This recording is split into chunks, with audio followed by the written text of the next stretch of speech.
આ ગાંધીનગર ગૃહની સામે પ્રતાપ ટોકીસની બાજુમાં સાંઈ સાગર નામનું એક કોમ્પ્લેક્સ છે, બિલ્ડિંગ છે કોમર્શિયલ, જેમાં ground floor, first floor, second floor અને થર્ડ ફ્લોર પર કંઈક બાંધકામ દેખાઈ રહ્યું છે કાચું.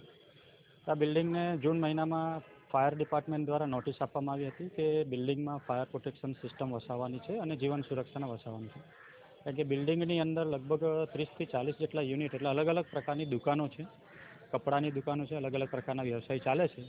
તો પબ્લિકના સેફ્ટી માટે અને દુકાનના સેફ્ટી માટે આપણે ફાયર પ્રોટેક્શન સિસ્ટમ વસાવવા માટે નોટિસો આપી હતી.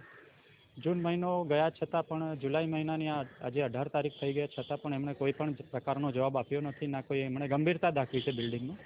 તો આ બિલ્ડિંગમાં આજે વીજ જોડાણ કાપીને સીલ કરવા આવ્યા છે ફાયર ડિપાર્ટમેન્ટ તરફથી, અને સાથે સાથે ટાઉન ડેવલપમેન્ટ પણ વડોદરા મહાનગરપાલિકાનું જોડાયું છે. એમનું બિલ્ડિંગ તપાસ ચાલે છે. સાથે સાથે બાંધકામ કેટલું લીગલ છે, કેટલું